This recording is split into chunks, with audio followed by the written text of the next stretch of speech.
الحمد لله رب العالمين والصلاة والسلام على أشرف الأنبياء والمرسلين نبينا محمد وعلى آله وصحبه أجمعين.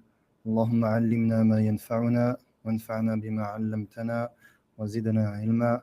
اللهم إنا نسألك الهدى والسداد. اللهم فقهنا في الدين وعلمنا التأويل. أما بعد، فهذا المجلس الأول في ترجمتنا لرسالة الشيخ العلامة صالح ابن فوزان الفوزان حفظه الله تعالى، المسمى ببيان حقيقة التوحيد ودحض الشبهات حولها. On commence notre première traduction de ce livre qui est une risala de Cheikh al-Allama Salih al-Fawzan, et dont le titre est Éclaircissement concernant le véritable sens du tawhid et la réplique à certaines ambiguïtés en lien avec ceci. فهذه الرسالة رأيتها مهمة، وذلك لأمور. أولا أنها في موضوع عظيم ألا وهو بيان حقيقة التوحيد الذي هو حق الله على العبيد. Et j'ai vu qu'il était très profitable, ou qu'il serait profitable de traduire cette risala, et ceci pour plusieurs raisons. La première, c'est que cette risala aborde le sujet qui est le plus grand des sujets, et la chose qui est la plus importante, qui est le tawhid, qui est le droit d'Allah subhanahu wa ta'ala sur ses serviteurs. ثانيا لما أو لصناعة الشيخ أو لتصنيف الشيخ حيث جعلها رسالة قصيرة، فلم يجعلها من المطول ولم يجعله من القصير الكثير، بل جعله بين هذا وهذا، وأراه مناسبا لإخواننا وأخواتنا غير الناطقين باللغة العربية. Et deuxièmement, le fait que le Cheikh Hafidhahullah Ta'ala, il en a fait une risala qui est courte. Une risala qui est courte et qui n'est donc pas extrêmement longue et qui n'est pas non plus extrêmement courte, mais qui est entre cela et cela. Et je vois que c'est profitable et que cela est adapté à ceux qui ne comprennent pas la langue arabe. وثالثا لمؤلفه فهو بقية السلف العلامة صالح الفوزان حفظه الله تعالى. Et donc, troisièmement, car cette risala, elle est l'œuvre de Cheikh Baqiyat al-Salaf, Cheikh Salih al-Fawzan حفظه الله تعالى, qui fait partie des kibar. Il fait partie des kibar, et cela fait partie des choses qui nous incombent, c'est de nous accrocher aux œuvres, aux ouvrages de nos ulama al-kibar.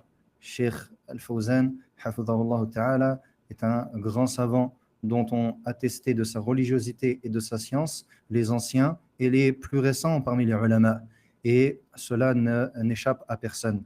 Et donc cela fait partie des choses que nous essayons de transmettre aux gens, qui est de rester toujours accroché et de toujours rester cramponné aux œuvres, aux ouvrages de nos ulama, les kibar, qui sont connus pour leur religiosité, qui sont connus pour leur aqidah, qui sont connus pour leur manhaj, qui sont saints.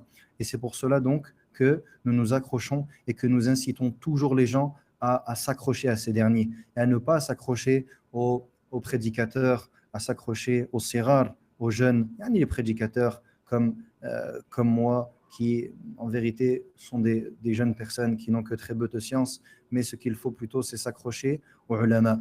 Donc, pour essayer de pallier à cela, nous essayons de nous positionner comme un pont et comme une échelle qui amène vers les ulama, et ceci en traduisant leurs paroles et en les expliquant aux gens et en les propageant, en essayant, en demandant à Allah subhanahu wa ta'ala de nous faciliter cela, de rester dans les limites de ce que Allah Jalla wa Ala nous a accordé comme science, et de ne pas dépasser cela, et de connaître son niveau et de savoir ce qu'il faut, ce dans quoi il faut s'avancer et ce dans quoi il ne faut pas s'avancer. فنسأل الله سبحانه وتعالى بأسمائه الحسنى وصفاته العلى أن ييسر لنا ذلك وأن يجعلنا موفقين آمين. فنبدأ بسم الله. قال المؤلف رحمه الله: بيان حقيقة التوحيد الذي جاءت به الرسل ودحض الشبهات التي أثيرت حوله. Le Cheikh il commence en donnant le titre et en disant éclaircissement concernant le véritable sens du tawhid avec lequel sont venus les prophètes et la réplique aux ambiguïtés qui ont été propagées autour de cela. قال رحمه حفظه الله: الحمد لله رب العالمين وصلى الله وسلم على نبينا محمد خاتم الرسل ومن تمسك بسنته وسار على نهجه إلى يوم الدين. أما بعد، فإن العقيدة هي الأساس الذي يقوم عليه بنيان الأمم، فصلاح كل أمة ورقيها مربوط بسلامة عقيدتها وسلامة أفكارها، ومن ثم جاءت رسالات الأنبياء عليهم الصلاة والسلام تنادي بإصلاح العقيدة، فكل رسول يقول لقومه أول ما يدعوهم: اعبدوا الله ما لكم من إله غيره، ولقد بعثنا في كل أمة رسولا أن يعبدوا الله واجتنبوا الطاغوت. Il dit, après donc avoir loué Allah subhanahu wa ta'ala et prié sur le prophète sallallahu alayhi wa sallam, et je rappelle par cette occasion qu'il convient aux musulmans, lorsqu'il entend le prophète sallallahu alayhi wa sallam, de prier sur lui. Et ceci fait partie des choses que nous enseignent nos mashaykh et nous rappellent tout le temps dans les majalis, dans les assises, qui est que lorsque l'on attend Qala Rasulullah, Ar-Rasul, An-Nabi, etc., on doit prier sur lui en disant Sallallahu alayhi wa sallam. Man salla alayya salatan wahida, sallallahu alayhi biha ashra, kama qala sallallahu alayhi wa sallam. Celui qui prie sur moi une prière, Allah prie 10 sur lui. Et donc le fadl est azim, surtout dans ces majalis dans lesquels nous évoquons abondamment le nom du prophète sallallahu alayhi wa sallam. Il incombe donc au toi qui est derrière ton téléphone ou autre et qui entend ce cours, lorsque tu entends le prophète alayhi salatu wa sallam, alors prie sur lui, que ceci soit maintenant ou bien dans l'ensemble des assises, ou lorsque tu te trouves avec quelqu'un, al-muhim, lorsque le nom du prophète est cité, nous devons prier sur lui sallallahu alayhi wa sallam. Il dit après cela, amma ba'd, certes, al-aqidah, la croyance, est le fondement sur lequel reposent les fondations des communautés. Et donc, as-salah de chaque communauté et son élévation est reliée à la sainteté ou le fait que la croyance de ce peuple-là soit sainte, ainsi que ses idéologies, ses pensées.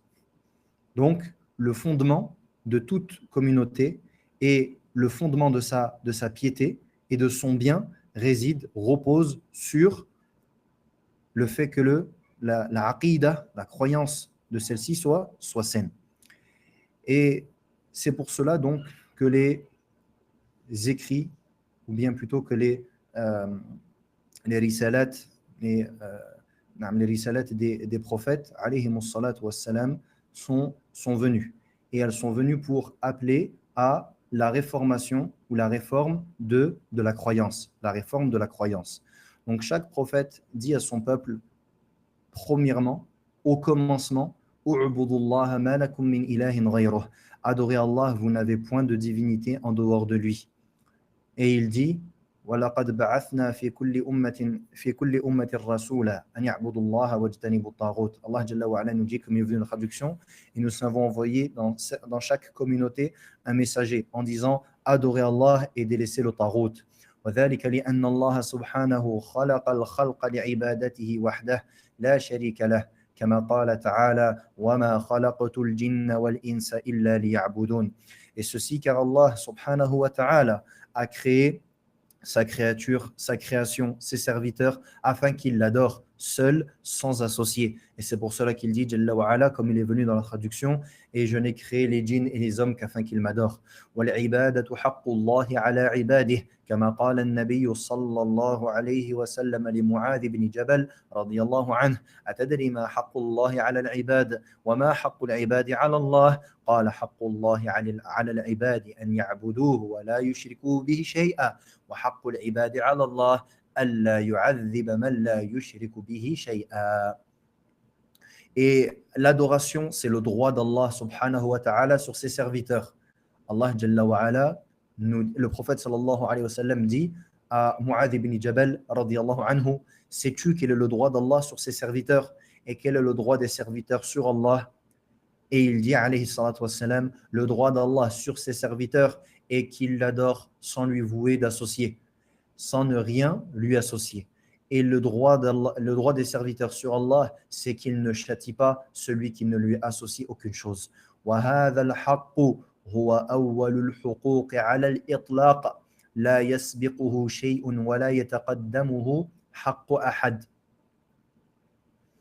قال تعالى وقضى ربك ألا تعبدوا إلا إياه وبالوالدين إحسانا الآية. وقال تعالى قل تعالوا أتل ما حرم ربكم عليكم ألا تشركوا به شيئا وبالوالدين إحسانا الآيات. Et ceci est donc le droit qui est le premier des droits. Et aucun droit ne le précède. Aucun droit parmi les droits d'Allah Jalla wa ala sur ses serviteurs ne passe avant ce droit, qui est le droit de l'adoration. Et le droit de personne en dehors d'Allah prévaut sur le droit d'Allah, qui est le plus important de ces droits, qui est le tawhid, l'adoration. Allah Jalla wa ala nous dit, comme il est venu dans la traduction, et ton Seigneur a décrété de n'adorer que lui et d'être bon envers les parents.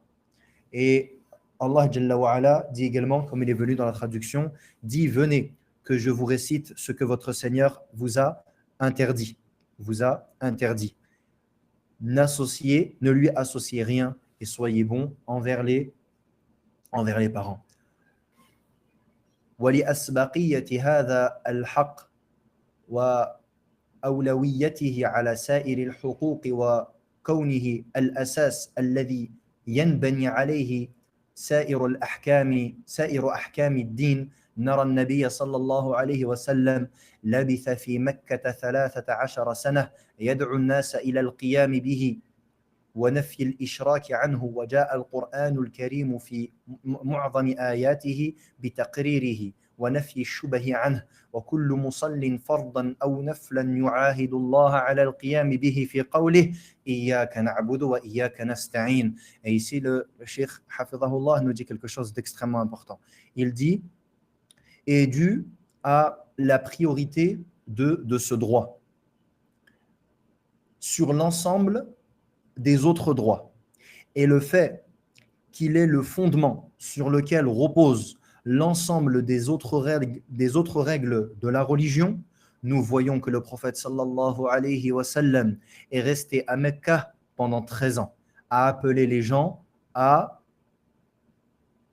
au tawhid et à délaisser le shirk, à délaisser, ou plutôt ici, à nier, à renier le shirk, le polythéisme. Et le Coran al-Karim, il est venu dans la plupart des versets pour affirmer cela, pour affirmer le droit d'Allah Jalla wa ala, qui est le tawhid, de l'adorer seul, sans associer Jalla wa ala, et de nier les ambiguïtés autour de cela. Et ici le cheikh, il répète dans cette introduction ce qu'il a dit dans le titre. Je répète, il dit وجاء القرآن الكريم في معظم آياته بتقريره ونفي الشبه عنه. Et le Coran est venu dans la plupart de ces versets en affirmant celui-ci, yani en affirmant le tawhid et en reniant, en rejetant les ambiguïtés autour de celui-ci. Ce qui fait que nous comprenons quoi? Que le Coran, il est venu afin d'affirmer. Le Coran, il est venu afin d'ancrer le tawhid. Et il est venu également afin de répliquer, de rejeter les ambiguïtés qui tournent autour de ce tawhid. Ensuite, il dit Hafidhahullah wa kullu musallin fardan aw nafla yu'ahidu Allah ala al-qiyam bihi fi qawlihi iyyaka na'budu wa iyyaka nasta'in. Et tout prieur qui prie une prière obligatoire ou surérogatoire, alors il prend le pacte avec Allah lorsqu'il est dans la position de... Non, il prend comme pacte avec Allah de mettre en pratique ce tawhid. Lorsqu'il dit « Iyyaka na'budu wa iyyaka nasta'in » c'est toi seul que nous adorons et c'est toi seul dont nous demandons l'aide. Et ceci est un pacte. C'est pour cela qu'il dit « Wa kullu musallin fardan aw nafla yu'ahidu Allah ala al-qiyam bih » C'est pour cela que tout prieur, que tu pries une prière surérogatoire ou obligatoire, tu prends un pacte et tu répètes cela avec Allah Jalla wa Ala. Quel est ce pacte? Que tu l'adores seul sans lui vouer d'associer. وهذا الحق العظيم يسمى توحيد العبادة أو توحيد الإلهية أو توحيد الطلب والقصد أسماء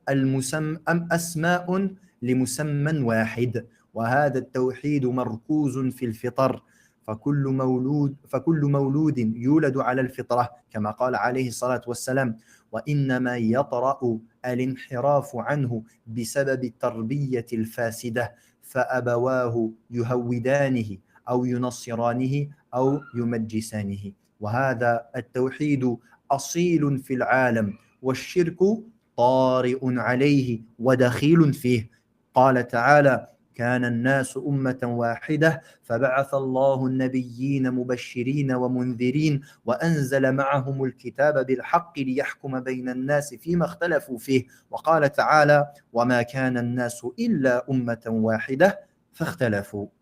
Ensuite, le Cheikh Hafidhahullah nous dit, et ce droit immense d'Allah, on l'appelle Tawhid al-Ibadah, l'unicité dans l'adoration. Ou Tawhid al-Ilahiyya. Il dit ou Tawhid al-Ilahiyya. Ou Tawhid al-Talabi wal-Qasd. Le Tawhid de la demande. Ou bien de... Ainsi, ces différents termes-là sont des termes différents pour signifier une seule et même chose. Et ce Tawhid-là, il est enfoui, il est ancré dans les natures, dans la nature humaine. Tout nouveau-né naît sur la saine nature, comme il nous dit le prophète sallallahu alayhi wa sallam. Et il dit wa innama yatra'u l'inhirafu anhu bisabab at-tarbiyati al-fasida. Mais cette déviance, elle survient à cause d'une éducation qui est erronée, d'une mauvaise éducation. Et il dit ensuite, le prophète sallallahu alayhi wa sallam, ce sont donc ses parents qui le rendent juif, chrétien ou majousi, zoroastrien. Et ce tawhid-là, il est le fondement, il est fondamental dans le monde. Le tawhid, il est fondamental. C'est un fondement. C'est une base. Wa shirku tari'un alayh. Et le shirk, quant à lui, il est immiscé. Le shirk, il est immiscé. C'est-à-dire que le shirk, c'est un intrus. Le shirk est intrusif. Le shirk, il est un intrus. Il s'immisce dans la nature saine qui repose sur quoi donc? Sur le tawhid. Allah Jalla wa Ala nous dit كان الناس أمة واحدة فبعث الله النبيين مبشرين ومنذرين وأنزل معهم الكتاب بالحق ليحكم بين الناس فيما اختلفوا فيه. Dans la traduction, les gens étaient une seule communauté. Puis Allah a envoyé les messagers, annonciateurs de bonnes nouvelles et comme metteurs en garde. Et il a fait descendre avec eux le livre en toute vérité, afin qu'ils jugent entre les gens concernant ce sur quoi ils ont divergé. Et Allah Ta'ala nous dit وَمَا كَانَ النَّاسُ إِلَّا أُمَّةً وَاحِدَةً فَاخْتَلَفُوا. Les gens n'étaient qu'une seule communauté. Puis ils ont divergé. Quel est le sens de cela? Quelle est l'importance ici? Pourquoi est-ce qu'Allah Jalla wa Ala nous dit que les gens étaient une seule communauté puis qu'ils se sont divisés? Isma. قال ابن عباس رضي الله عنهما كان بين آدم ونوح عليهما الصلاة والسلام 10 قرون كلهم على الإسلام. Ibn Abbas radiallahu anhuma, il dit il y avait entre Adam et Nuh alayhima salatu wassalam 10 siècles. 10 قرون, 10 siècles. Et ils étaient tous sur l'islam. De Adam alayhi salam jusqu'à Nuh, ils étaient tous sur l'islam. Et c'est ça le sens de les gens n'étaient qu'une seule communauté. C'est-à-dire, les gens n'étaient qu'une seule communauté, tous rassemblés sur le tawhid, sur l'islam. قال العلامة ابن القيم رحمه الله هذا هو القول الصحيح في الآية وذكر ما يعضده من القرآن. Il dit Ibn al-Qayyim rahimahullah, et ceci est la parole la plus juste concernant ce verset.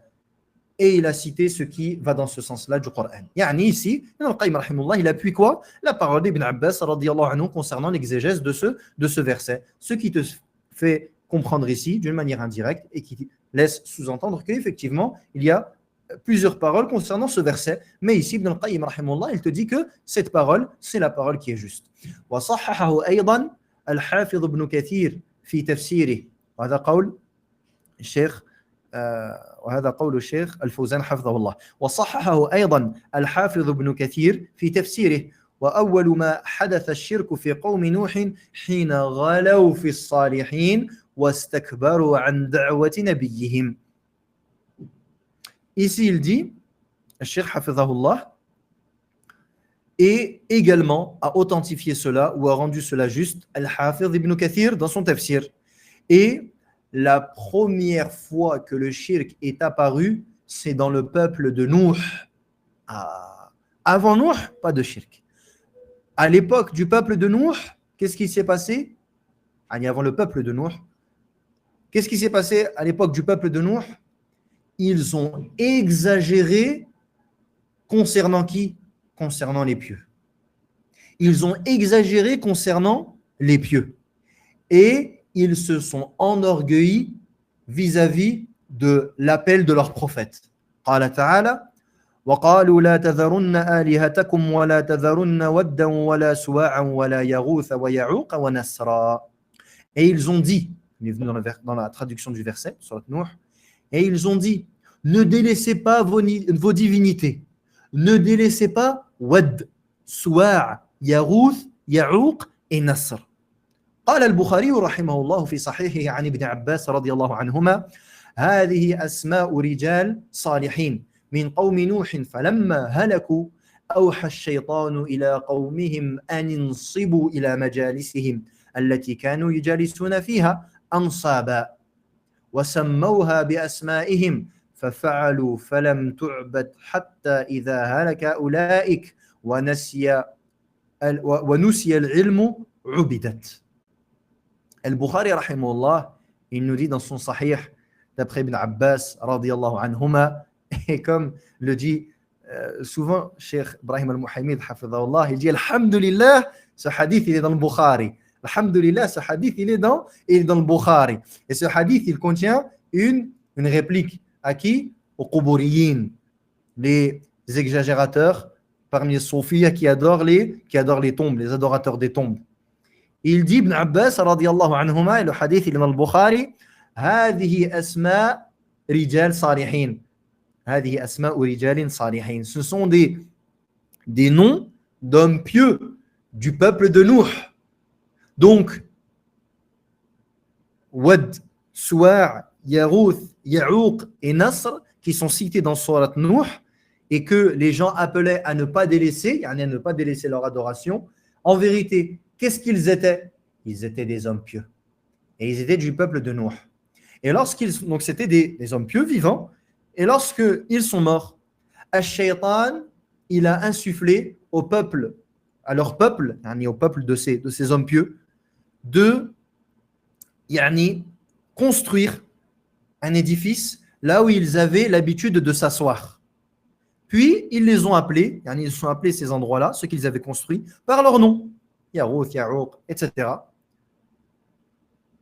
Et ensuite, ils ont fait cela. Puis, ces gens-là qui ont fait cela, ils sont morts.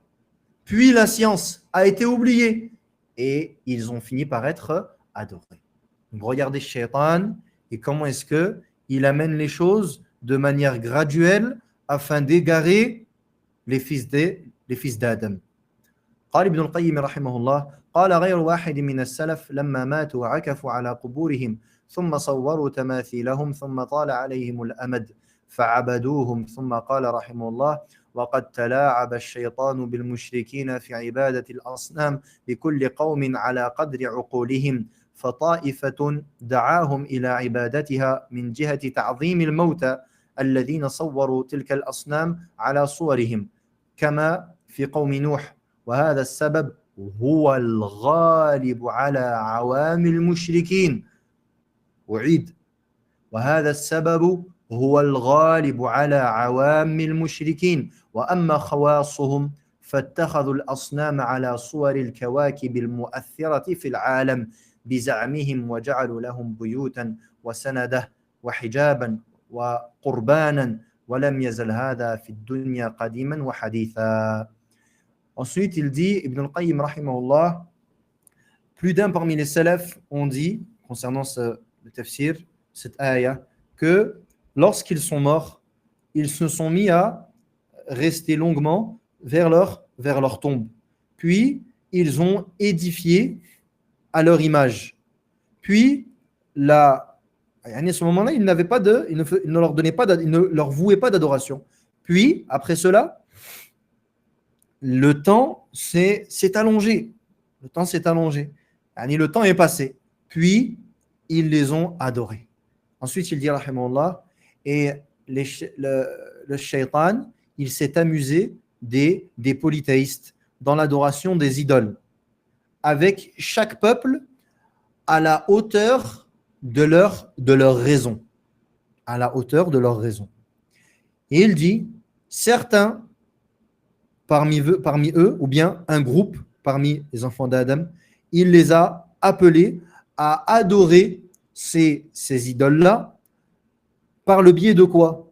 Par le biais de le fait d'accorder une grande importance aux défunts. Ta'zim al-mawta, le fait d'accorder une grande importance aux défunts. Il y a un grand respect. Et قال الذين صوروا تلك الأصنام على صورهم كما في قوم نوح, comme le peuple de Nuh, comme ils ont fait.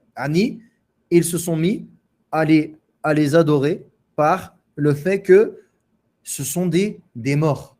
Ils leur ont alors édifié des choses et ils ont exagéré concernant leur ta'zim, le fait de leur accorder une grande importance. Ils leur ont donné une importance exagérée. Il dit, et ceci est très important, il dit, et cette cause-là, l'exagération concernant l'importance donnée aux morts, aux défunts, c'est la cause la plus récurrente concernant la masse des polythéistes. Mais concernant une partie plus précise d'entre eux, alors ils ont pris des idoles qu'ils ont faites de leurs mains à l'image d'astres qui ont une influence dans l'univers, selon ce qu'ils prétendent. Alors ils leur ont fait des maisons et ils leur ont fait des édifices, des palais, etc. Ils leur ont fait des offrandes, etc., etc. Et ça, c'est ce qu'on peut retrouver chez qui? Chez les Grecs. Chez les Grecs et chez les Romains. Car ils construisaient des statues et ils disaient, celui-là, c'est le dieu de la tempête, le dieu du soleil, le dieu de Al-Muhim, des astres. Donc ici, nous avons deux causes. Retiens bien cela. Nous avons deux causes qui amènent au shirk, de manière générale. La première, qui est la plus récurrente, c'est l'exagération concernant les morts, yani les pieux défunts. Et le deuxième, qui est moins euh, en termes yani de pratique, qui est moindre que le premier, c'est le fait d'édifier des idoles à l'image d'astres en leur donnant un pouvoir d'impact, un pouvoir dans l'univers. Il dit, et ceci est toujours dans la dunya, est toujours présent à l'époque et plus récemment.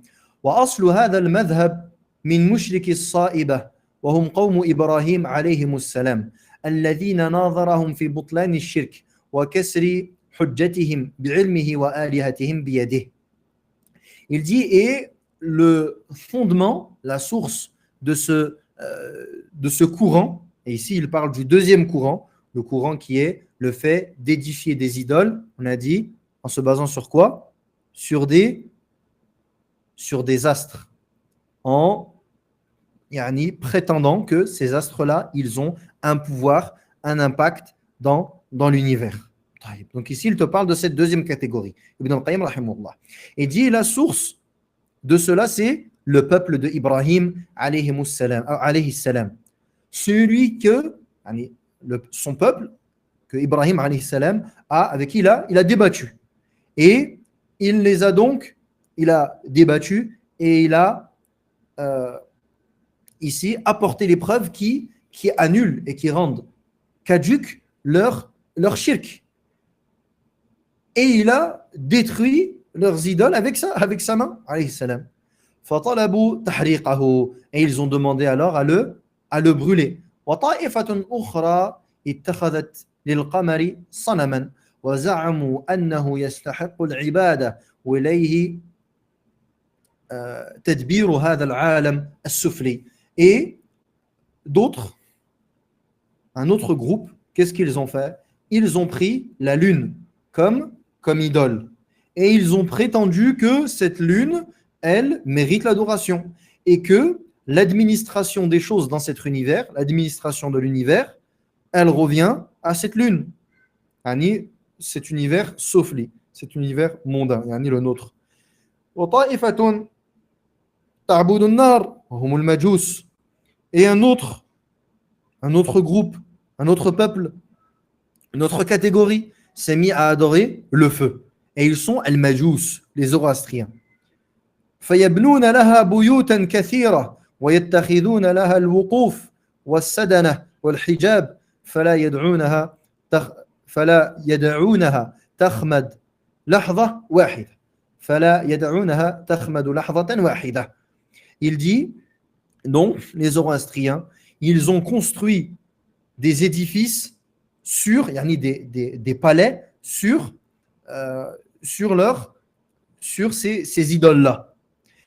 Et elles sont très nombreuses. Et ils prennent ces endroits pour al-wuquf. Et ils ont construit des choses, des choses sur ces édifices-là. Et ils ne laissent pas le feu qui est allumé dans ce palais s'éteindre, ne serait-ce qu'un instant.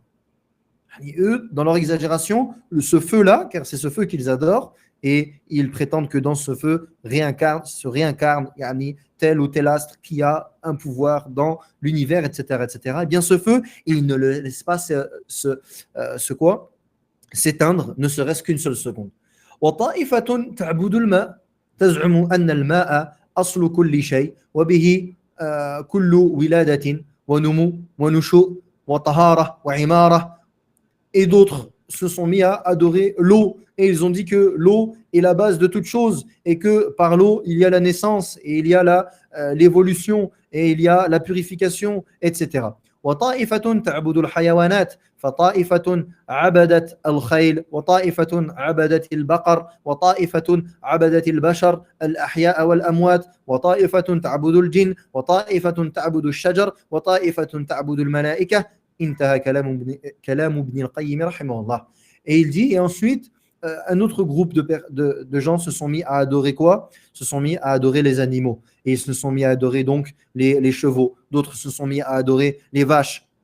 D'autres se sont mis à adorer les hommes parmi les vivants ou les morts. D'autres se sont mis à adorer El Jinn. D'autres se sont mis à adorer les arbres. D'autres se sont mis à adorer les anges, etc. Et se termine la parole d'Ibn Qayyim, rahimahullah. ومن الأثر الذي مر من رواية البخاري عن ابن عباس في بيان سبب حدوث الشرك في قوم نوح.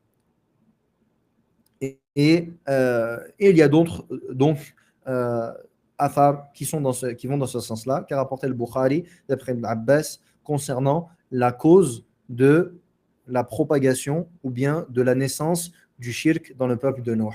Donc ici, qu'est-ce que le shirk a fait, hafidhahullah ta'ala? Il a expliqué la raison de la naissance du shirk qui s'est fait à l'époque du peuple de Nuh.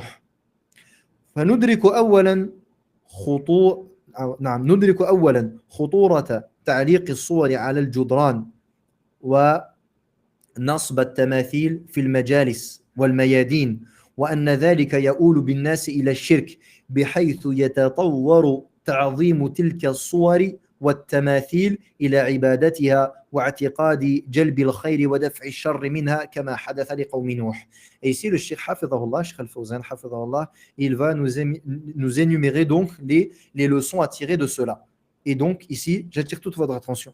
Il dit premièrement, nous remarquons par rapport à ce qui a été cité précédemment, la gravité et la dangerosité d'accrocher des images sur les murs, et d'édifier des idoles, des statues, d'édifier des statues dans les assises et dans les endroits de rencontre, et que cela amène les gens au shirk, car l'affaire va évoluer et l'importance que les gens vont accorder à ces images et à ces idoles va les amener à les adorer et à croire, à avoir la croyance que celle-ci amène le bien et repousse le mal, comme cela est arrivé au peuple de Nuh. Et ça c'est ma parole, ça c'est ce que l'on appelle saddu al-dhara'i'. C'est le fait de couper les moyens qui mènent à une chose. Ici, ces choses-là, dans un premier temps, elles ne relèvent pas du shirk majeur, le fait d'accrocher des images sur des murs, etc. Cela ne relève pas du shirk majeur. Mais cela va amener à un moment ou un autre à évoluer. Cela va évoluer et les gens vont exagérer et vont se mettre à adorer. Et là, nous arrivons au stade supérieur qui est le stade du shirk billah. Et ça, c'est ce qu'on appelle saddu dhara'i'. C'est le fait de couper les moyens qui amènent à. Et ici, c'est saddu dhara'i' shirk. Couper tous les moyens qui amènent au shirk. ندرك ثانيا قال حفظه الله ندرك ثانيا مدى حرص الشيطان على إضلال بني آدم ومكره بهم وأنه قد يأتيهم من ناحية استغلال العواطف ودعوى الترغيب في الخير فإنه لما رأى في قوم نوح ولوعهم في الصالحين ومحبتهم لهم دعاهم إلى الغلو في هذه المحبة بحيث أمرهم بنصب صورهم على المجالس وهدفه من هذا الخروج بهم عن جادة الصواب. Et ici, il dit deuxièmement, nous voyons par cela l'étendue de l'implication et de la motivation du diable pour égarer les enfants de Adam et l'étendue de sa ruse, et qu'il leur viendra par une porte qui est celle du profit des sentiments. Le profit des sentiments. Yani profiter, jouer des émotions. Et d'appeler les gens et de profiter de la volonté des gens du bien. Yani les gens, ils veulent le bien. Alors, il va profiter de l'envie qu'il trouve chez les gens de faire le bien. Et ça, c'est ce qu'il a vu dans le peuple de Nuh, lorsqu'il a vu qu'ils aimaient les pieux. Il les aimait. Et à la base, cet amour-là est un amour qui est propre, qui est permis. Et c'est ce qui nous est demandé. Nous, en tant que croyants, nous devons aimer les pieux. Les pieux parmi les musulmans. Il dit, mais il les a appelés, lorsqu'il a vu leur amour pour les pieux, il les a appelés à exagérer dans cet amour-là. De sorte à ce qu'il les a ordonnés d'édifier des choses à leur image dans leur majalis, dans leurs assises. Et son objectif dans cela, c'était le fait de les faire sortir de la vérité. Le fait de les faire sortir de la vérité. Ça, c'était l'objectif de Shaytan. ندرك ثالثا أن الشيطان لا يقصر أو لا يقصر نظره على إغواء الأجيال الحاضرة بل يمتد إلى الأجيال المستقبلة فإنه لما لم يتمكن من إيقاع الشرك في الجيل الحاضر من قوم نوح طامع في الجيل المقبل ونصب له الأحبولة الله المستعان. Troisièmement, subhanallah. Et regardez ici, istinbat al-sheikh, istinbat al-ulama. Comment est-ce que l'ulama, il tire profit, il tire des leçons et il tire des règles religieuses à partir des textes. Qu'est-ce qu'il dit ici, Cheikh Hafidahullah? Écoutez attentivement. Il dit, et nous tirons comme leçon de ce que nous avons cité précédemment, que le shaitan, sa vue, son regard ne s'arrête pas à l'égarement uniquement de l'époque présente, de la génération présente. Mais plutôt, il voit plus loin que cela. Il voit les générations futures. Lorsqu'il a vu qu'il ne pouvait pas faire tomber la génération des personnes qui ont vécu avec ces pieux-là, lorsqu'il a vu qu'il ne pouvait pas les faire tomber dans le shirk, cette génération qui était la génération présente.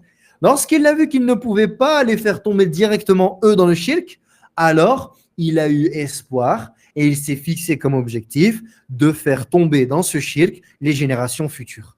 Et il leur a tendu pour cela des pièges. Regardez, subhanallah. Wallah al-musta'an. Lorsqu'il a vu que c'était trop compliqué, il s'est dit, ce n'est pas grave. Je n'aurai peut-être pas ces premiers pleinement, mais j'aurai la génération d'après. Wallah al-musta'an. نسأل الله عز وجل أن يحفظنا وأن يحفظ أبناءنا. ندرك رابعا أنه لا يجوز التساهل في وسائل الشر بل يجب قطعها وسد بابها. كما قلت لكم سابقا هذا يسمى إيش؟ هذا يسمى سد الذرائع. Quatrièmement, il dit le cheikh, nous tirons comme profit, comme leçon, qu'il n'est pas permis d'être laxiste dans les moyens du mal, les moyens qui amènent au mal, mais plutôt il est obligatoire de les couper et de fermer leurs portes. Et ça, c'est ce que je vous ai dit tout à l'heure. Saddu dhara'i'. Ici, qu'est-ce qu'il est obligatoire de faire? Il est obligatoire de couper court à tout moyen qui amène au mal, et en particulier le shirk, et qu'il n'est pas permis d'être laxiste. Nudriku khamisa fadlu al-ulama al-amilin wa anna wujudahum fi an-nasi khayr wa أن فقدانهم شر فإن الشيطان لم يتمكن من إغواء القوم حتى فقدوا. Et cinquièmement, il dit, nous voyons en cela, et nous terminerons par cela, Inch'Allah, il dit, nous voyons en cela le mérite des ulama, le mérite des savants qui mettent en pratique, et que leurs efforts au sein des gens est un bien, et que leur perte est un mal. Car le shaitan, pourquoi est-ce qu'il n'a pas pu égarer le peuple de Nuh au début? Car il y avait le ulama. Les ulama étaient présents. Et les ulama, ils appellent au tawhid et ils interdisent le shirk et ils appellent les gens à Allah Jalla wa Ala. Mais dès lors que ces ulama se sont éteints, alors le shaitan a réussi à accomplir ce qu'il voulait. Et nous nous arrêtons là pour aujourd'hui. Inch'Allah ta'ala. فنكتفي بذلك والله أعلم وصلى اللهم وسلم على نبينا محمد وعلى آله وصحبه أجمعين سبحانك اللهم وبحمدك أشهد أن لا إله إلا أنت أستغفرك وأتوب إليك. Et je vous rappelle le cours, Inch'Allah, qui aura lieu à 20h30, heure de France, avec notre ou à 21h30, pardon, avec Cheikh, non, je confonds les 20h30 heure de France, naam, à 21h30 de l'heure de Al-Mamlaka. Donc je vous rappelle qu'il y aura le Cheikh avec le cours avec le Cheikh Ibrahim Al-Muhammid, hafidhahullah, sur la chaîne Telegram en français, avec la traduction bi'idhnillahi ta'ala. وفق الله الجميع والسلام عليكم ورحمة الله وبركاته.